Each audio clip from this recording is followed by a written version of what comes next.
Yes, Asman. Good afternoon, everyone. I Ramkrish Tiwari and my teammates are here to give presentation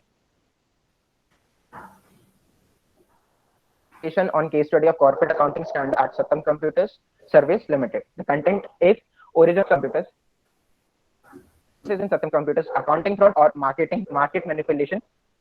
Aftermath of the scandal, investigation, accounting standards and auditing standards, corporate governance, and learning from the scam and the conclusion. So let's start with the origin of the Satyam Computer. Satyam Computer Service is limited.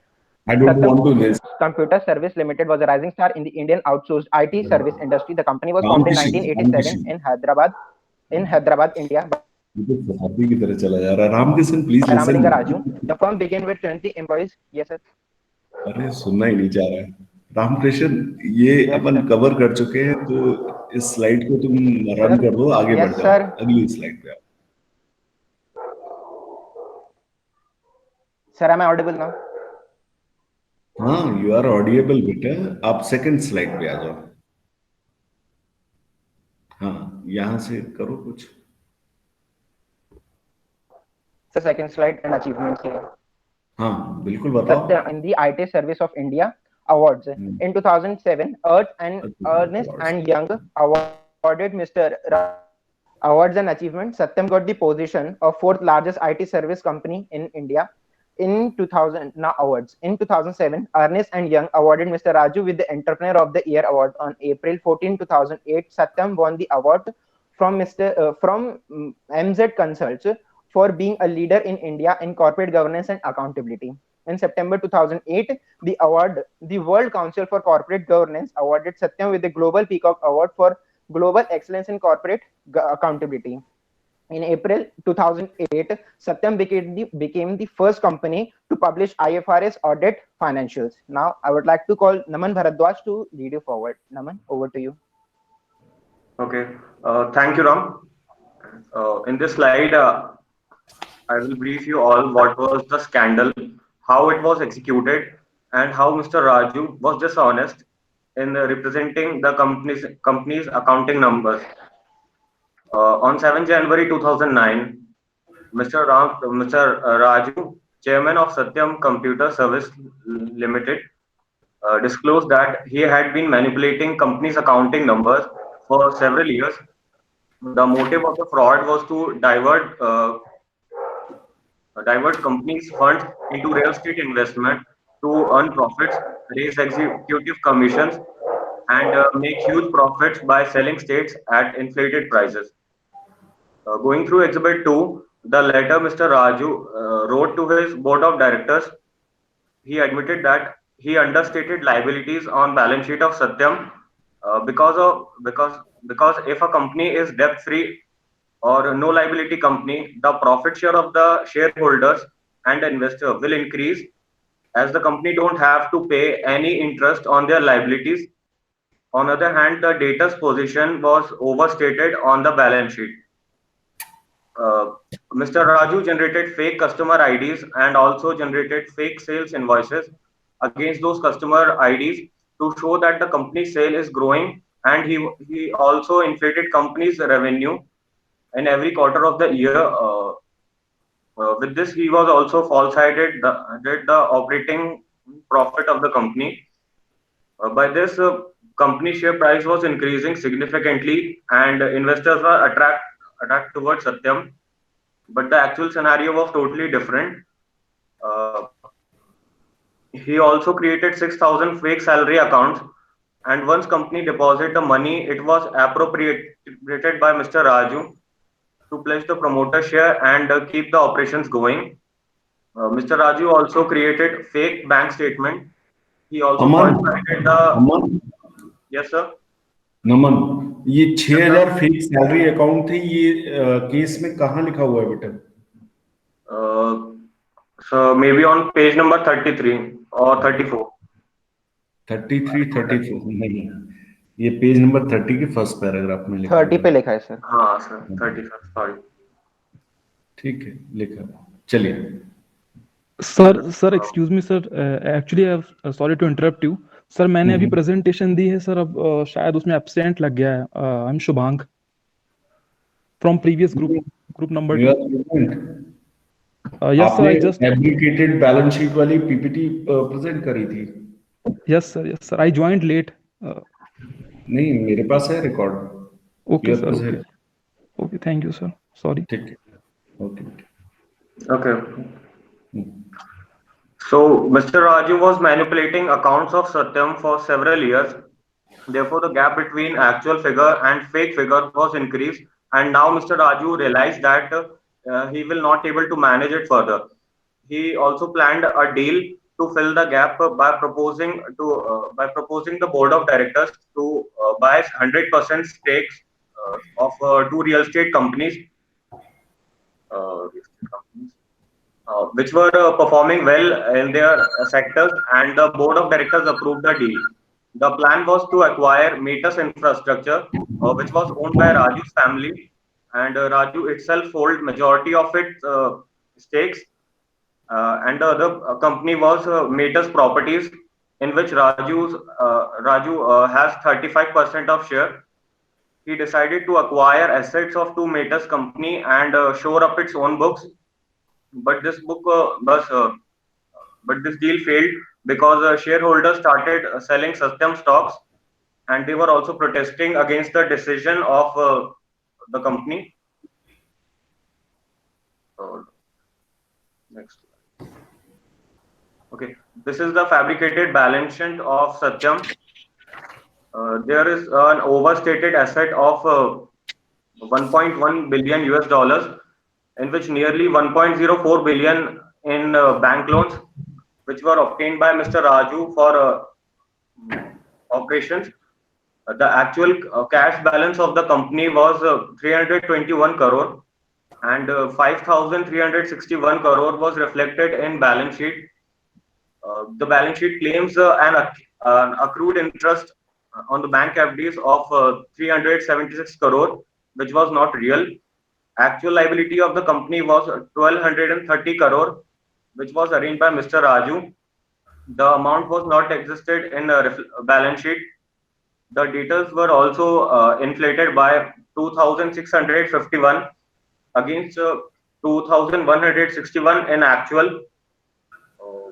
The revenue in Q2 of the financial year 2009 was 2,112 in actual, but 2,700 reflected in the balance sheet.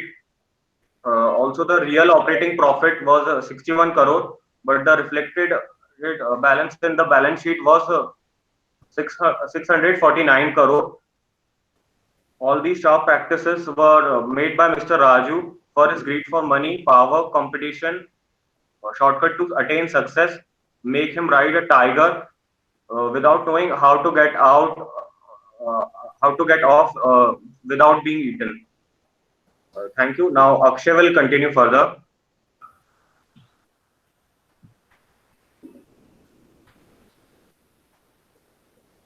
Okay, Naman, change the slide, please. Okay, so I will discuss you with all that. Actually, it was a accounting fraud or a market manipulation. We will start with IT sector as a whole, and we will discuss some financials of Satyam company. So by 2003, worldwide IT service market was estimated at $400 billion with an estimated annual CAGR of 6.4%. Market major driver at that point in time were increased importance of IT services business worldwide. With an growing market, there was Satyam Computer Services, a rising star in Indian IT service industry. It included 13,120 technical associates, over 300 customer worldwide. Now, from 2003 to 2008, the company grew tremendously. Satyam generated 467 million dollar in 2003 to 2.1 billion dollar in 2008. The company demonstrated an CAGR of 35% over that period annually. Similarly, earning per share grew from 0.1 to dollar to 0.162 at a CAGR of 40%, and the company had an average trailing EBITDA at a multiple of 15. Now, finally, starting from Jan 2003 at a share price of 138 Indian rupees to 526 Indian rupees, a 300 percent improvement in share price after nearly 5 years. Satyam clearly generated a significant growth and shareholder values. Who won't invest in a company with such a glorifying growth numbers? But the number did not represented the full picture. Full picture was that in order to boost Satyam's share price by lying about the company's financial health, even basic facts such as revenue, operating profits, investment liabilities, and cash balance were grossly inflated to show the companies in good health. Mr. Raju misleaded the market by working with key executives, including those within the company's audit team, to systematically inflate profit, cash flow, and assets. This was done to impress stakeholders, especially the investors, shareholders, the share market. And as per plan, Mr. Raju gradually dumped share onto the market. I'll be presenting the slide on aftermath of scandal. First point is termination of contract. Immediately after the news of the fraud, Merrill Lynch, also known as Bank of America, terminated its engagement with Satyam. Credit Suisse suspended its coverage of Satyam. PricewaterhouseCoopers (PwC) came under critical examination and its license was revoked. Fall of reputation. All the awards won by Satyam and its executives were stripped off. Fall of share prices. Satyam's shares fell to 11.50 Indian rupees, the lowest level since March 1998, compared to a high of 544 Indian rupees in 2008, sending jitters to Indian stock market, leading the Sensex index to fall more than 5%. New board members. The government appointed new board of directors for saving the company from a total collapse. The new board goal was to sell the company within a 100 days time frame. Acquisition. The Securities and Exchange Board of India (SEBI) appointed a retired Supreme Court Justice, Justice Bharucha, to oversee the process and instill confidence in the transaction. Tech Mahindra bought Satyam shares for less than one-third of its market value at 58.50 Indian rupees per share. Next slide, please. Investigation. Investigation on top management led to the arrest of Mr. Ramalinga Raju, Mr. B. Ramaraju, its former managing director, and Srinivas Vedlamani, the company's head of audit, and its CFO, on criminal charges of fraud. The investigation also implicated several Indian politicians. Victims. Employees of Satyam faced non-payment of salaries, project cancellations, layoffs, and bleak prospects of outside employment opportunities. They were stranded morally, financially, legally, and socially. Clients, they expressed loss of trust and reviewed contracts, preferring other competitors. Cisco, World Bank, and Telstra cancelled their contracts with Satyam. Shareholders, they lost their valuable investment, creating doubt about India as a preferred investment destination. This fraud had resulted in incalculable and unjustifiable damage to brand India and brand IT. Bankers were worried about recovery of financial and non-financial exposure and recalled facilities. Government was worried about nation's image and IT sector affecting investments or to do business in the country. And I would like to call Harikesh to present the next slide. Uh, Thank you, Asnan. Am I audible? Hello. Yes, you are Yes. audible. So thank you, Asnan. Talking about accounting standards. So accounting standards are basically the set of principles and procedures that are to be followed by every organization in order to ensure proper functioning. But in this case, the Satyam computers have manipulated many accounting standards by using some loopholes. Like for example, accounting standard 1, which stands for disclosure of accounting policy.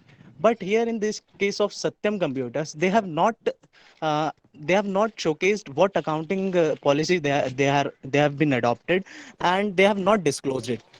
Secondly, talking about accounting standard 2, which stands for valuation of inventories. In this case also, Satyam Computers have manipulated this accounting standard by increasing the amount of inventories by 1.4 billion dollars. So this way they also manipulated the amount of inventories. Then talking about third standard, accounting standard 3, which stand for cash flow statements. In this statement also, they have increased their cash and bank balances over by 1.47 billion dollars in order to showcase the hypothetical figure which was not actually existing.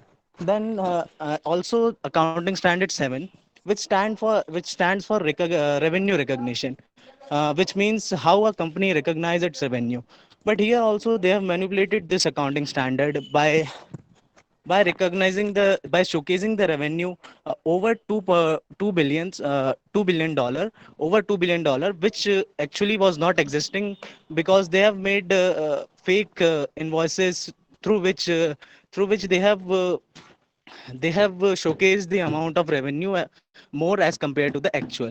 Then talking about accounting standard 13, which stands for uh, sorry, just remembering. So talking about accounting standard 13, which stands for uh, 1 minute, just a second. Yes, so sorry. So talking about accounting standard 13, which stands for accounting for investment. In this case, also the accounting standard was manipulated because the interest which is earned from the investment.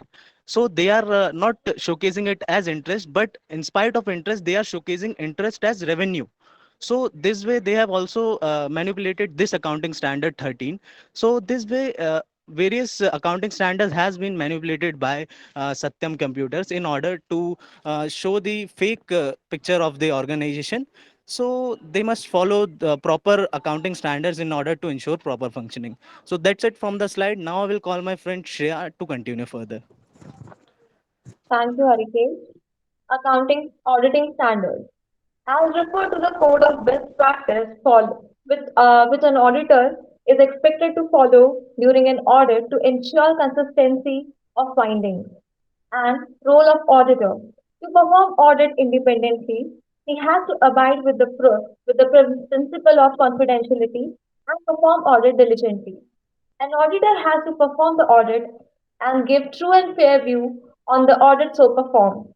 The auditor must perform for appropriate auditing techniques like testing, sampling, and verification, etc. To have sufficient evidence of the audit so performed, and and in this case, it was ignored on the part of the auditors, and the auditors failed to detect the fraud and signed Satyam's financial statement too, and also overlooked the red flags. That is, the company should have invested in interest-bearing deposits, but instead they put it in the non-interest-bearing deposits. The fraud went over several years. They manipulated the balance sheet and income statements by inducing fictitious sources, which PwC was failed to detect over the period of 9 years. And it concluded that they on the part not followed the auditing standards, and it was also found later that PwC was given twice fees by the company, which was unethical on the part of PwC and their auditors. Now, I would like to sorry, sorry, about the corporate governance, like previous slide. Yeah. Corporate governance. So let us understand what is a good corporate governance. A good corporate governance means that the process of disclosure and transparency are followed so as to provide regulators and shareholders, as well as the general public, with precise and accurate information about the financial, operational, and other aspects of the company. It is abided by the four pillars, that is, the board, audit committee, internal auditors, and statutory auditors. In the process, Satyam grossly violated all the rules of the corporate governance. It was the example of poor corporate governance practice. It arose because of non-fulfillment of the part of the company, following like distinguishing the role of board and the management, separation of the roles of the CEO and the chairman, appointment of the board, which was not accordance with the Companies Act, and so protection of shareholders' rights and the executives. The shareholders' participation in the Mitas deal was also being ignored. That's from my side. Now I would like to call Ram. Thank Excuse you, me. Shreya. Uh, I got disconnected. Till what point I have covered? I don't know. You always still, so I thought was not disconnected, but got. I don't know till what point I've done. It's First okay, bro. question, Akshay, don't worry, better. I will ask some questions, then you may proceed. Yeah? So now the learnings from the scam. The 2009 Satyam scandal in India highlighted the working of improperly governed corporate leaders. So from the scam, some of the lessons are: investigate all inaccuracies. The fraud scheme at Satyam started very small eventually and grown into $276 million white elephant into the room. Indeed, lot of fraud scheme initially started with a small amount and then follows to the large amount. Dividing responsibilities across a team of people make it easier to detect irregularities or misappropriation of funds. Second, ruined reputation. Fraud does not just look bad on a company, but it also look on a whole industry and a country. Because of the Satyam scandal, rivals will come under a great scrutiny by the regulators, investors, and customers. Third, corporate governance need to be strong. The case study is just an example of weak corporate governance and accounting scandal. If the and if the auditors and other responsible members have intervened into the account, the scam could have been detected earlier. Now, at last, the conclusion. From this scam, we can conclude that Mr. Ramalinga Raju had a great vision to do business, but his greed and ambition to achieve more had taken him on a wrong track. If he would have kept all his ideas in front of the Satyam board of members and investors and could have done all the workings in a right manner under the separate company for the properties and infrastructure, the Satyam would surely be the greatest company in today's era. Also, Mr. Ramalinga Raju could be the idol for many Indians and all over the world. With this, I would like to end the presentation. Thank you.